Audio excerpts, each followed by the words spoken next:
I'm going to introduce Martin Roth, the director of the V&A. He's been the director for just over a year. So I guess, Martin, the honeymoon period is over now. Definitely. And it's time to roll up sleeves and get on with it. When he was contacted by headhunters about the post, he gave 3 names of other people and then realised they were actually after him. He was before that the director of the Dresden State Art Collections, which encompasses 12 museums and galleries. And whilst there, he oversaw the Art of the Enlightenment exhibition, which was at the National Museum of China in Beijing. It was the first foreign-curated show at that institution, and it was done in collaboration with museums in Berlin and Munich.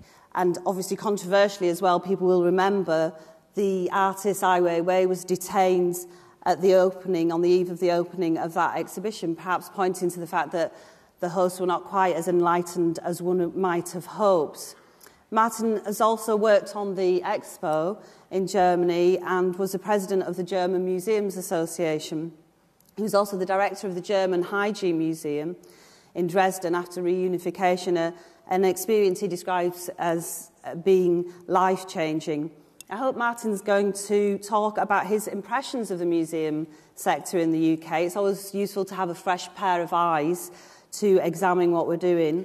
His plans for the V&A, he's talked about taking it back to its original purpose, international partnership, and I know a subject that's very close to the hearts of many delegates here today, the V&A in Dundee. We'll have chance for questions and conversation afterwards, but I'd like you to welcome Martin Roth, the director of the V&A.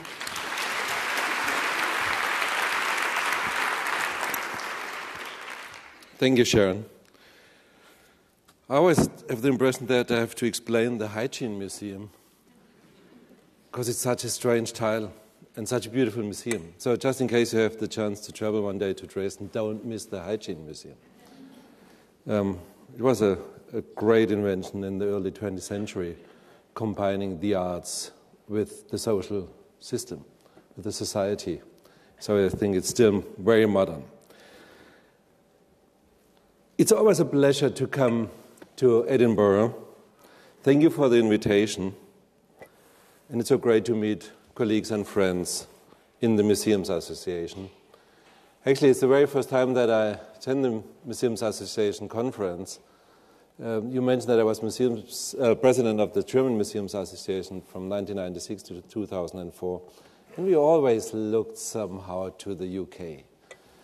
Because what you did was always a little bit more exciting than we did. And maybe more on the pulse of what's going on. And coming in yesterday morning and just the way you started the conference, I will say you're still ahead of what they do in Germany. I want to use this opportunity, if I may, to reflect on the role of museums in a time of austerity. And in particular, I want to reflect on the role of my own museum, the V&A, in a time of great economic uncertainty here in the UK and in Europe. It has always been my firm belief that museums have a central role to play in society. And in my view, this role becomes even more important in times of economic and social stress. But that's for a little bit later in my address to you. First of all, I'd like to reflect a little on my first year, if you agree, as a director of the V&A, and I hope you will forgive this personal digression.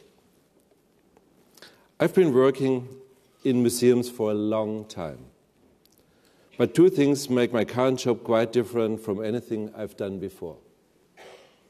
I'm the first non-British citizen ever to run a National British Art Museum, and I'm the first German. These 2 things make my job at the V&A a great privilege, but they also present something of a challenge. What's the nature of that challenge? Well, let's start with the war.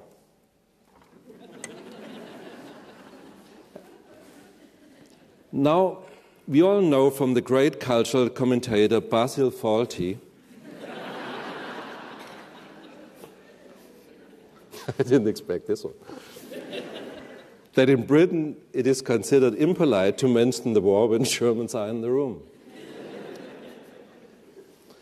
But the V&A itself mentions the war in its own fabric. There, on the facade, are the marks of the bomb damage caused by the Blitz, caused by my countrymen. And just in case passers-by miss the point, just in case they wonder why that pitting and scarring of the walls has never been repaired there, literally carved into the stone is an inscription. It says, I'm sure you know that, the damage to these walls is the result of enemy bombing during the Blitz of the Second World War, 1939 to 1945, and is left as a memorial of the enduring values of the great museum in a time of war. It is a very British response, restrained and understated, assertive, yes, but quietly so. And yet it is hard as a German to read those words about enemy bombing and feel what? Well, certainly some large questions. One question above all, is one generation not too soon for such a big step to invite a German to run the V&A? We are not yet one lifetime away from the horrors of the war and the Holocaust. Not yet one lifetime away from those 58 days and nights when London was blitzed and 45,000 civilians were killed. As it happens, one of the things we plan to do at the V&A is to start to clear away part of the bomb-damaged facade as we start with the remodeling of the Exhibition Road buildings. How do you handle this as the first director born in Germany? To an extent, I can see these issues from another perspective. Sharon mentioned that I worked in Dresden. Dresden too had its Blitz. Much of the city was reduced to ashes by Allied bombing in 1945. Many thousands of civilians were killed. Part of my job in Dresden was reconstructing and renovating some of the magnificent buildings that were so badly damaged, including the Dresden Palace. Dresden still lives with this history. London still lives with this history. The V&A, as I've demonstrated, embodies that history too. This makes me think hard about the uniqueness of my position and how I can turn it from a challenge into an opportunity. Because it's clear to me that I have a twin role to play. First, I'm the director of a great British museum with a large international collection, and that is a great opportunity in itself. As we discussed yesterday, with a cooperation with India, having 65,000 Indian objects in the collection of the Victoria and Albert Museum. But I also have the opportunity to be a kind of a translator of urgent transnational topics. What do I mean by that? Well, it's partly about cultural geography, about the unique position London now occupies on the world stage. London is special now, probably the only global megalopolis with a genuinely global culture. I've lived in London now for 15 months, and every day the papers are full of debates over whether or not Britain belongs in Europe. But then I look around and see that nowhere in Europe there is so much Europe as there is already in London. South Kensington is already as French as Paris. Believe me. Other parts of London are Turkish as Istanbul, as Chinese as Beijing, Indian as Delhi, Pakistani as Islamabad, as Australian as Sydney, as Brazilian as Rio, and so on. And what draws all these diasporas to London, if not political, social, or economical reasons? It's the banking and finance, it's schools and universities, it's horse racing and football. But one of the biggest draws is culture. Where else on earth do you find so many artists and curators, designers and movie directors, musicians and performers of all kinds? From all over the world they come. And why? Because they feel at home in London. There is no settling in period. You arrive from the airport, you're made welcome, and you feel at home. After a time, you even start to take it for granted. But then you remember that nowhere else is quite like this. London is the capital of a global society. A global history and a global culture is still a huge experiment. But if it succeeds, if the great mass of humanity from so many different origins can find ways to live together in peace, finding mutual and common models for the future, then maybe we can also make this happen in other parts of the world. At the heart of this is something important about identity and about the central role that culture, art, and the history of civilization can play in building an identity to take us forward into the future. When I think of this, I think of Sean Rainbird, who now runs the National Museum of Ireland in Dublin. Until a short time ago, Sean was the first British museums director in Germany, in my hometown, by the way, in Stuttgart. When Sean and I talk to each other, we can hardly catch our breath. So many questions, so many arguments, so much to explore. But when I think of this, I also find myself asking if we, who inhabit this global culture, may not be guilty for ignoring what's going on in our own backyards. Is there not perhaps something questionable about the way we feel more familiar with Sao Paulo and Shanghai than we do with Marseille, Munich, or Manchester? If our children and grandchildren are to enjoy this Europe of cultural differences, then we have to do something about the conservation of our cultural heritage and universal education. It is surprising how little we still know of one another, how little we may use this other's experience, how little advantage we take of this experience that is there to be shared. Working in Britain, I'm constantly struck by how differently things are done here when compared to Germany. The arm's length principle is completely unknown there in Germany. Philanthropy plays only a minor and subsidiary role. Management works differently. Collecting is organized in a different way. I would love to see a European conference or European Congress where the different museum traditions could come together to share constructive visions of the future. Of course, as well as the differences, we have many things in common. We all worry about the future, especially now when times are hard. We all worry about the strange blindness of our politicians to the fact that culture is one of the few reliable ways to build social cohesion. We all worry we can continue to ensure our shared cultural heritage continues to be accessible to everyone, not least to future generations. And we all worry about what our museum should like in the years to come, should look like in the years to come. In times of austerity, what should we prioritize to protect for the future? Is it knowledge? Is it the collection? The visitor experience? The staff? Sooner or later, we have to decide what role is appropriate for museums in difficult economic times. My own view on this is clear. I believe that museums have begun to neglect some of their traditional functions and tasks. We are in danger of turning into a stage of celebrity and VIP private views. Some say this shows that celebrity belongs to everyone and concerns everyone. That celebrity is now part of everyone's reality and is no longer something attached solely to the privileged few. This might be true if you believe your job is to distract people from social reality. I don't. I believe museums have to rediscover their social dimension. We have to return to our original ideas. We have to provide consistency and security in a time when so many people's dream and values are turning into dust. What does it mean for the V&A? I hope to secure the V&A's reputation as an institution that excels through leadership in research and curatorship, preserving, honoring, and investigating the past.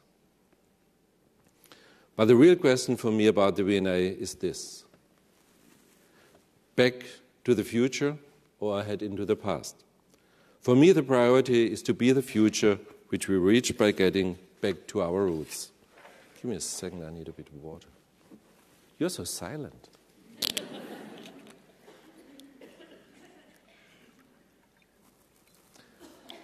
The V&A was founded as a museum for all. I say it again because it's really important. The V&A was founded as a museum for all. And this is where we have to return to.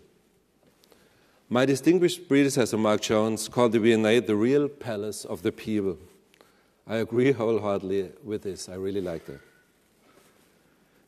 But we have to be clear about who the people are. Now, in the second decade of the 21st century, society changes. And as it changes, so we have to change too. The many diasporas that make up modern Britain make it imperative that the V&A is a museum with a marked international outlook. It was absolutely right, for example, that earlier this year we teamed up with the British Council to send the V&A's collection of street art to Libya, the first international exhibition there since the revolution that toppled the Gaddafi regime. Street art flourished in Libya throughout the Gaddafi years, or actually at the end of the Gaddafi regime, even so it was savagely repressed by the regime. You have just to imagine that it was kind of a language that they shared visions in making street art presentations during the night times, and the next day soldiers came and just painted it over. So it really contributed to the end of the Gaddafi regime. Our exhibition showed artists like Bansky and D-Face, alongside with the works by Libyan street artists such as Nasser El-Chibani, Tarek Abu Avena, or Mohamed El-Afi. Our powerful and moving dialogue existed between the two groups of artworks. And I was proud that we had enabled this dialogue to take place at the very time when Libya is going through a sometimes painful process of building a new and democratic future. Back to the future of the V&A means the museum involving itself more in a product design, in architecture, and in urbanism, in the digital world, but also in digital storage. This does not mean that we are suddenly going to stop mounting the kinds of exhibition put so successfully by my distinguished predecessors. But we need to find ways to add ethics to the aesthetics. The V&A started life as a museum with a clear social function, to demonstrate that good design could make life better, not least by producing economic benefits. The time is right to return to that vision, to demonstrate the social dimension of design within a difficult economic context. Design can change your life. It can actually make it better. But this is not just a matter of an elegant and beautifully designed surface for mass production. We need to understand what goes on beneath this elegant surface too.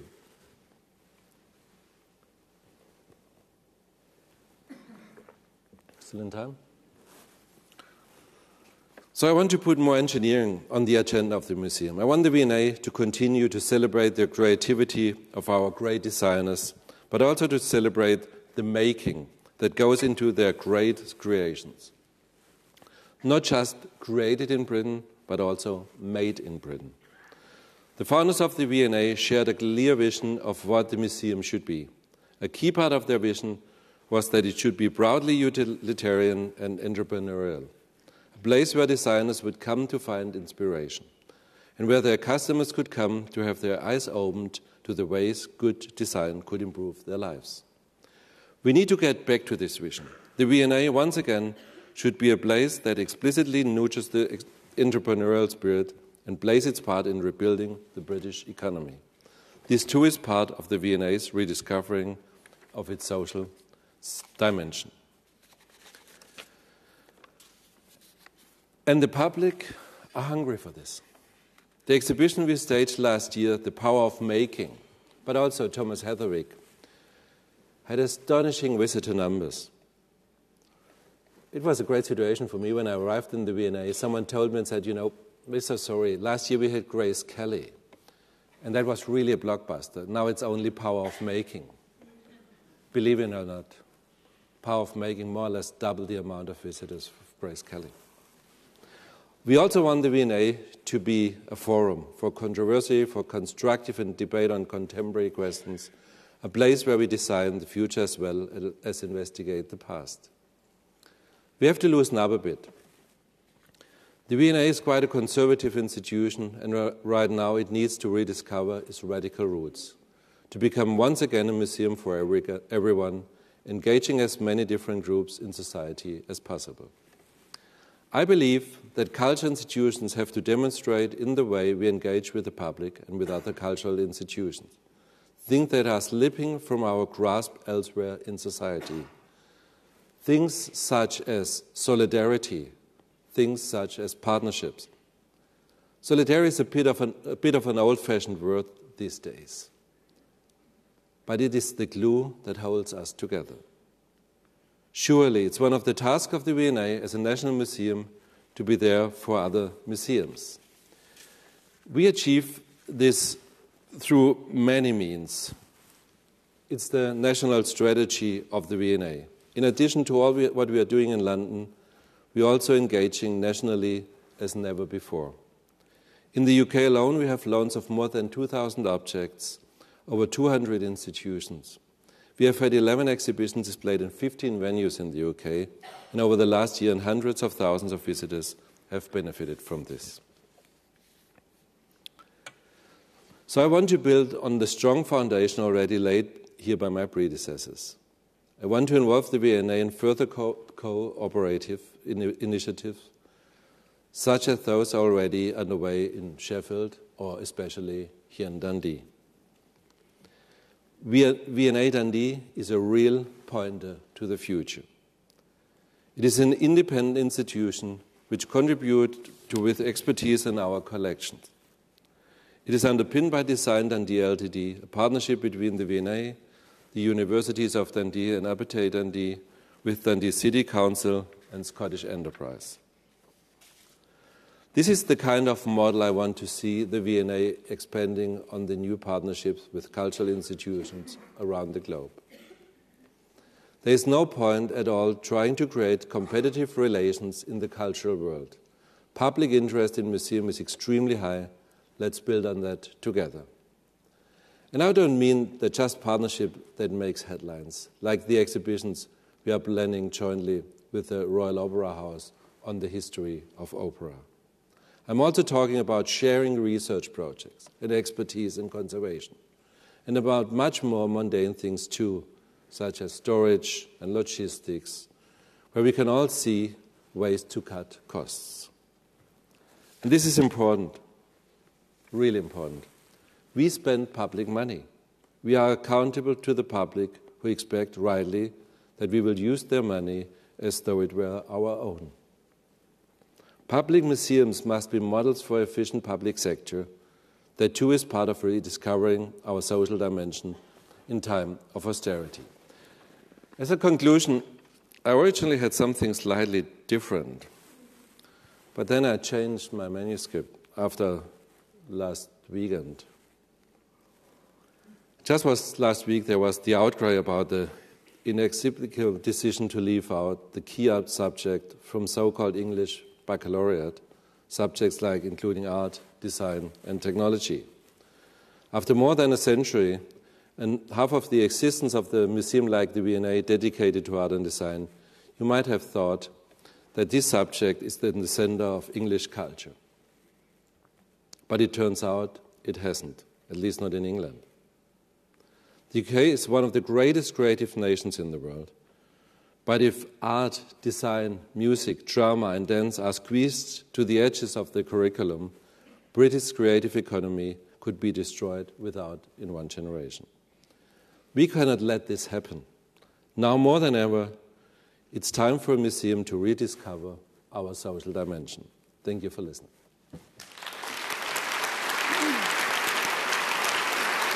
Thank you.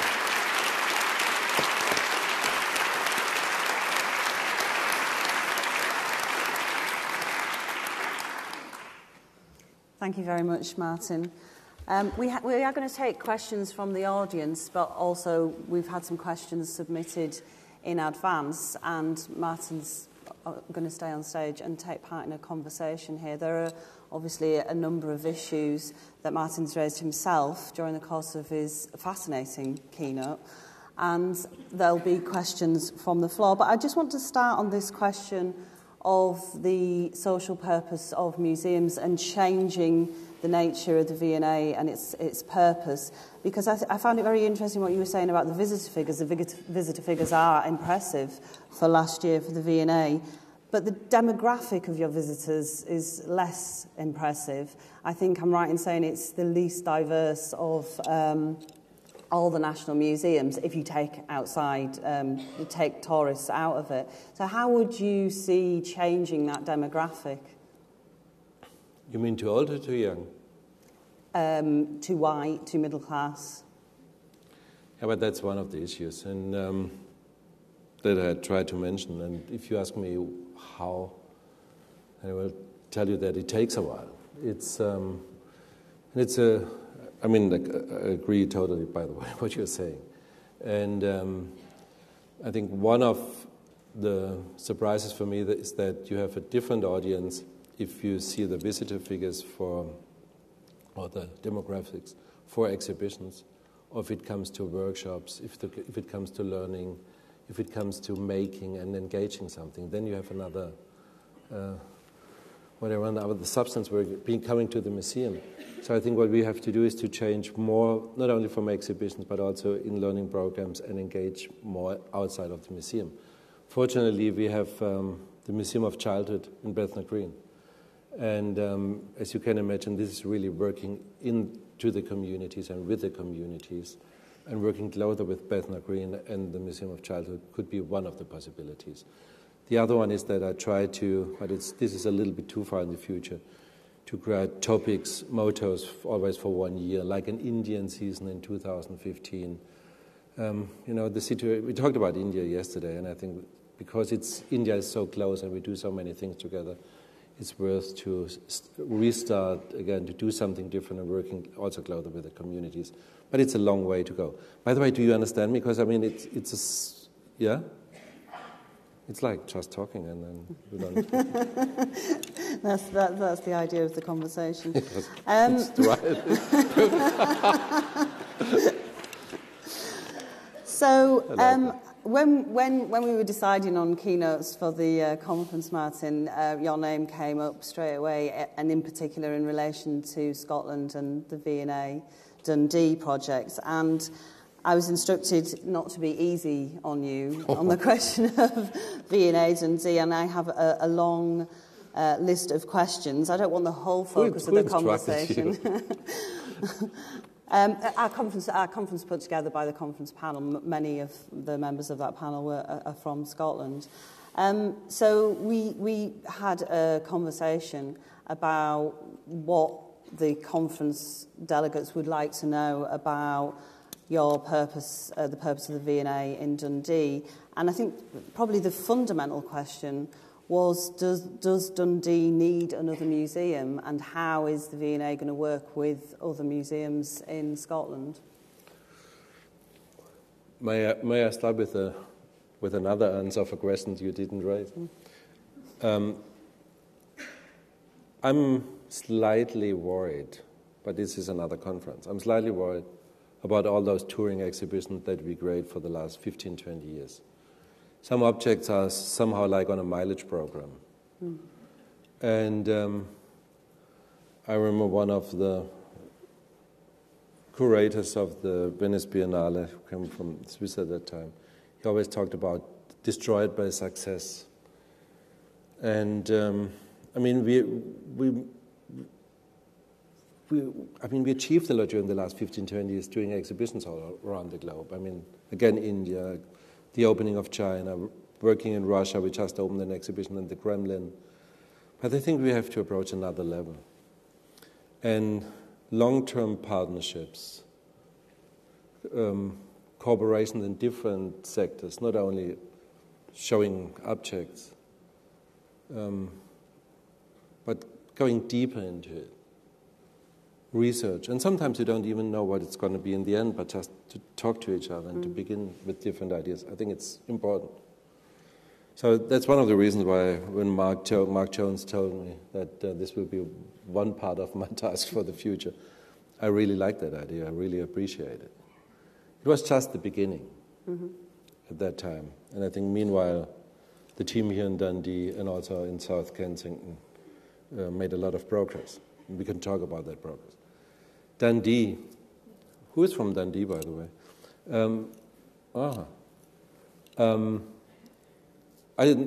Before I moved to London, I think I knew Scotland quite well when Scotland, traveling around and being here for conferences. I've never been to Dundee. Mm-hmm. And a lot of people told me it's a quite difficult, rough place, run down. So I had some strange expectations. It was exactly the opposite. It was like the city rehearsal for my visit. Because everyone told me, oh, it's great, the V&A is coming, even though those people didn't know. I think there's a hunger, at least an appetite, for that city, for changes. I mean, you know it much better than I do. And Dundee is one of those cities who had great times and who had bad times. I think Dundee is a perfect city to show history with all those ups and downs, completely different to Edinburgh. It was always connected to world economy and so on. So culture in that city is a kind of spine for a new identity. But it's not only the V&A at Dundee, definitely not. Mm-hmm. I'm always worried about that Bilbao effect. Bilbao was so successful. I mean, if you have been in Bilbao before the museum was built, I mean, the best part of Bilbao was the freeway, the motorway to get out of the city. That's different today because the city changed, and the museum is part of that change. But it's the whole network of ideas, the mindset, everything. Mm-hmm. And I think it's the same for Dundee. If it's only the V&A and Dundee, it has to be more. Mm-hmm. But to contribute to that new cultural idea, working with the universities, and so on, I think that's the right time to do it and the right spot, even if 2014 creates a lot of worries for my board of trustees. But is it sustainable? Because you talked about loans, being on a circuit, and there is no permanent collection planned for Dundee. Philly, are you still here or you left already? I think you left already. You're still here. I think it's in the end it's Phil Long who is really in charge of it, and I don't want to interfere in this case because we're supporting that idea, but Phil Long is the one, and his team has to run it. I personally, now it's not my position as a director of the V&A because I inherited that project. I very personally think it has to have a collection sooner or longer. Doesn't have to happen now. They have a long time to do it. It could be done in a different way from other museums. But the first task is to work with other museums and other collection archives in Scotland. It's a network of collecting, but there are a lot of niches and in terms of design, video games and whatever, digital.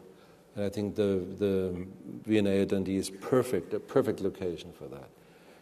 But that's a very personal, private comment. Kunsthalle, just an exhibition hall, is tricky. And in my opinion, very expensive. You can't put a poster on the door, say, come back in 3 weeks when we have another exhibition.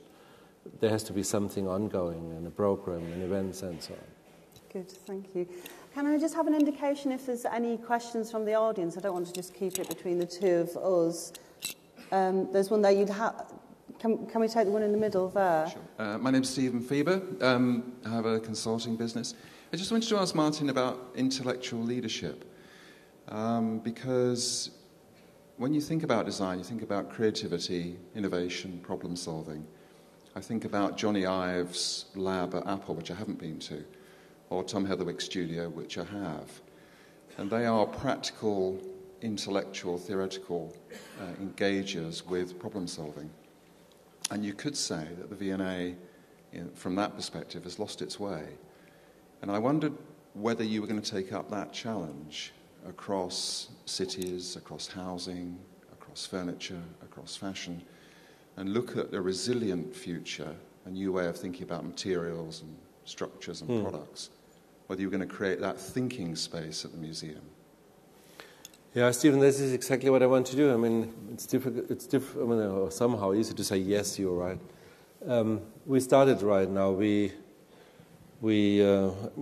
I'm very happy to tell you that we have a new curator. It's Kieran Long, who worked with David Chipperfield in Venice, and I'm sure you know him, and on other occasions.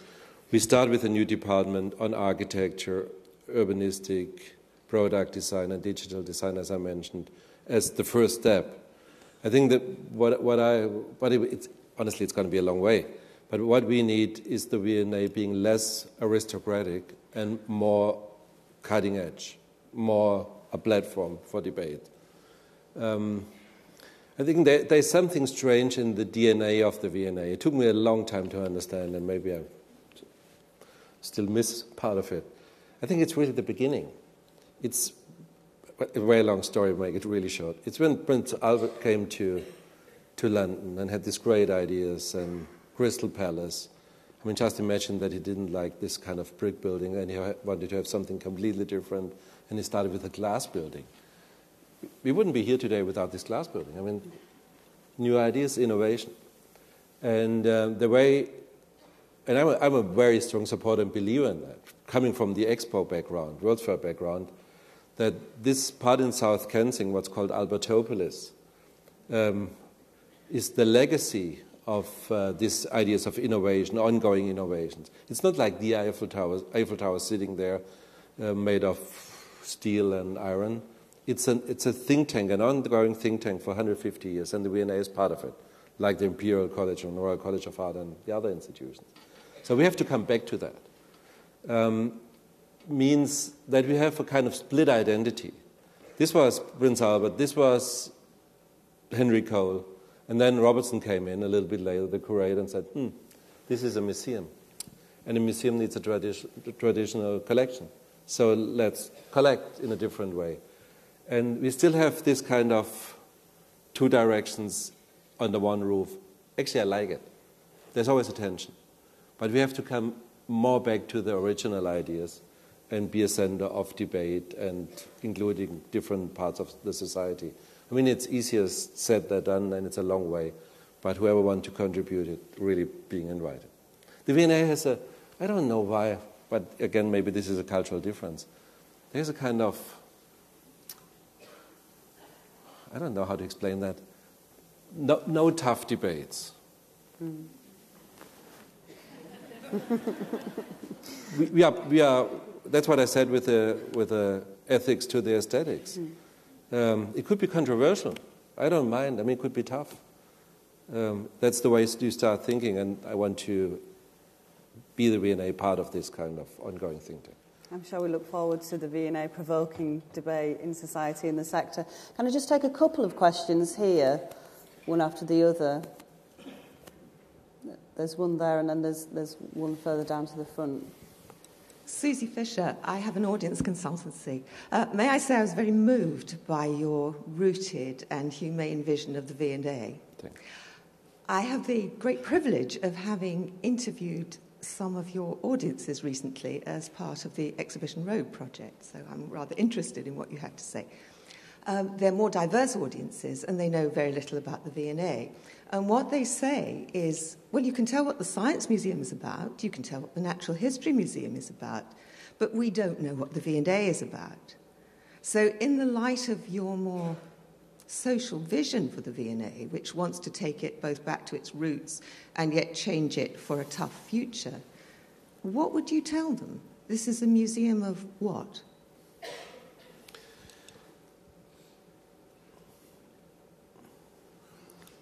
It's a rather difficult question, honestly. I mean, I had that so often in the different institutions I was working for. I mean, you know, I made a lot of friends sitting somewhere in an airplane on a long-distance flight, and they asked me, what are you doing? And I said, I'm the director of the German Hygiene Museum. I mean, try to explain what it is on a long-distance flight. No, what I mean, sorry, this is not the right answer. But what I mean, there's always a kind of aura of questions around the institution. And, I mean, believe it or not, I don't try to find an easy answer, don't worry. But I meet a lot of people around the world that say, I always wanted to go to the V&A. It's my favorite. It's whatever, this kind of thing. Sometimes it takes a while to understand something. And the V&A, which if you just come as a foreigner, you have something like the V&A I haven't seen before. I mean, it's unique. These different collections at one time, walking from medieval Renaissance into jewelry and modern design and National Art Library. And it's all beautiful. I think it has something adventurous, what people like. And you have to come to the V&A to understand very slowly what it is. That means that you have to attract people in a different way. And I think that's one of the reasons why my predecessors started with these very, very successful organized exhibitions. And if it comes to one headline, then it's about creativity, innovation, and how you design your own life. But having said that, I know this is a little bit like hot air. If you don't put something underneath, you understand what I mean. So it has to be somehow the reality of exhibition, of learning, of the program that attracts people into the V&A.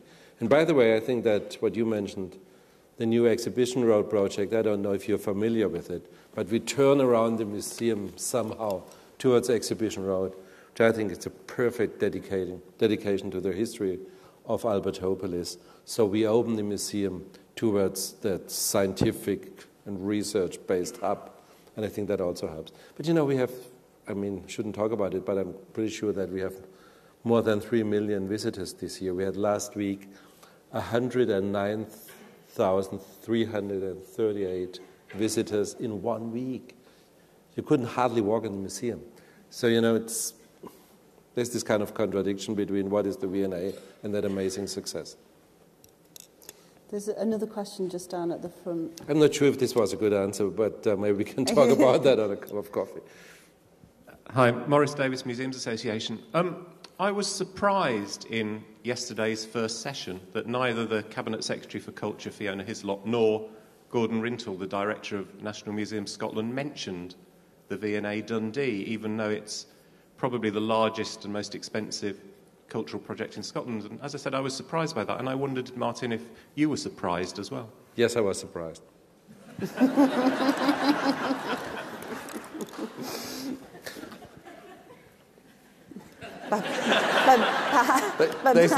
I was really surprised. No, wait, what should I say? Yes, I was surprised, but I had a meeting together with Phil Long, with the cabinet secretary after that. Not because of that, but after that, and so I knew it before. But honestly, I was a bit surprised, yes. I was surprised in general how she explains Scotland and culture in the future. But I think I'm not the only one. What was it about the Cabinet Secretary's address that surprised you? That it sounded like 2015 and there's already a separation of Scotland and the rest of the UK. Just these different nations in the beginning, but that's my German view. Don't take it for serious. And do you think that has implications for V&A Dundee? No, not at all. That was one of the reasons why I liked that he was quite outspoken. Shan't it make it really simple?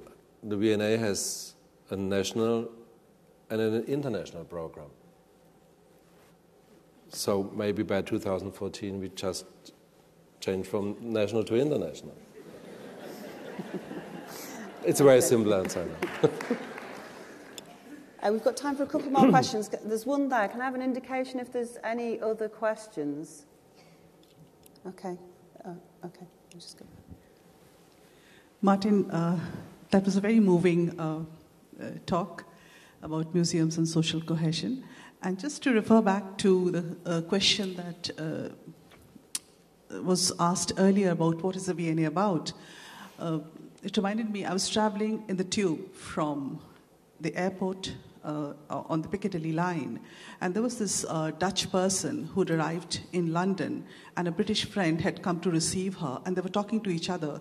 And the British friend was, taking her through, different points of London. As the tube neared South Kensington, she said, this is the stop for the Natural History Museum, and the Sounds Museum, and the V&A, which is a museum of fashion and art. Yeah. So that struck. And my question to you, therefore, is, these are perceptions, and you were saying the V&A has to be a think tank and has to be dealing with innovation and thought. What are you going to do to change perceptions about the V&A to what you think it should be? Thank you, Sujata. I mean, it's at least two different strands. I mean, first of all, we are the museum of textiles and fashion. We have one of the largest textile collections around the world, and we are really proud of it. And we opened the Cloth Worker Center next spring or early summer in Blythe House, our storage facilities, a conservation facility, which is really perfectly organized. So this is one of our major strengths. This is a part of our identity. So we definitely will go on with it. For me, it's more like adding something to it, doing more on coming back to the history and then starting it again. So if you ask me what can I do to change it, again, maybe the answer is too simple, but it takes a while. And I think one of the best methods, tools, means to change is to have public debates, to talk about it, to be the center of discussion, to be this kind of institution that is open to different cooperations with the university, with the academic sector, and also with other museums. At the same time, to explain what the V&A is, I think some of those cooperations like we had, or Tasneem, I mean, I always like to explain that the first Victoria and Albert Museum was not in London, but it was in Mumbai. There is a history already. It's not a new museum that you have to launch and to explain what it is. And I like this kind of different identities. It's much better than just to have one unique way to go. And just the Indian collection, we talked a lot about it, and I will come back to it quite often. We have to do more provenance research about it. We have to work on these parts of the history and also the way to explaining it. I'm not worried about that image of the V&A. And if it's a multiple identity, that's perfect. We can live with it. Okay, just one last question down at the front here. Robert Dufton, Paul Hamlin Foundation. Thank you very much for your speech. Like you, we would share your concerns about the decisions taken by the Secretary of State for Education in England about the e-bag and the position of the arts. But from your German perspective, do you not think a greater worry in the education system here is the lack of interest paid nationally to vocational training, so that priorities perhaps for the V&A could be around partnerships with further education, apprenticeships, trying to get a different way of thinking about education generally, not concentrating on academic education to the exclusion of vocational? Yes.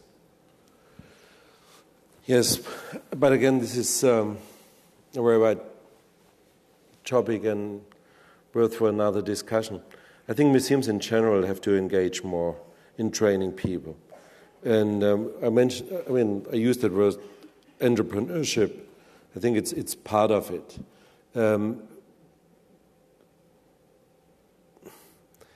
At least difficult to explain. We have to bridge that gap between just showing what we have and explaining how it works, and to make it happen. I mean, don't ask me how it works. I have a lot of examples, but how to include that in the museum, I don't know exactly. This is a new sector. I mean, I don't know if you ever heard about Liberty. It's one of those.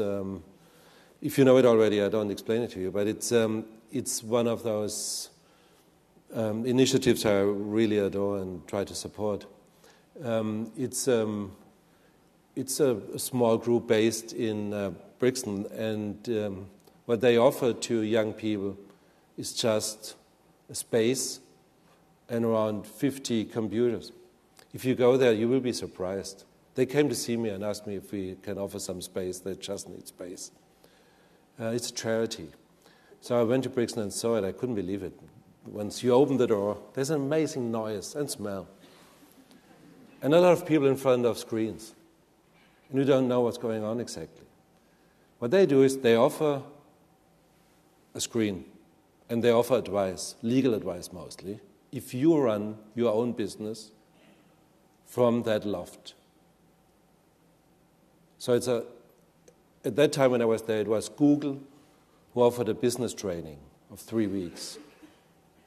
So I met a young man, 21 years old, coming from somewhere, North Africa, working on animation films. And he had the amazing invitation, he showed it to me, to that, what's called the festival, the film festival,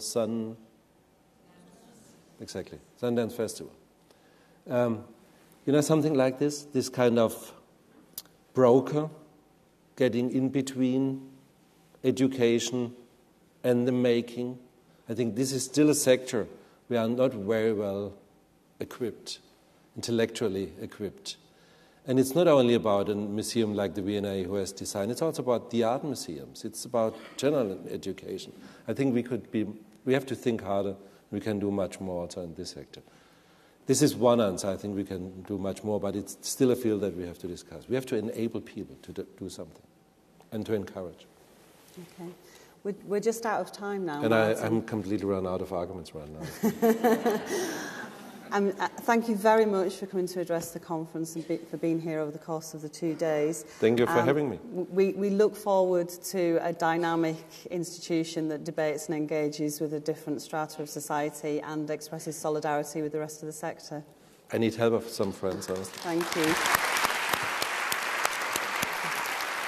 Take care. Thank you so much.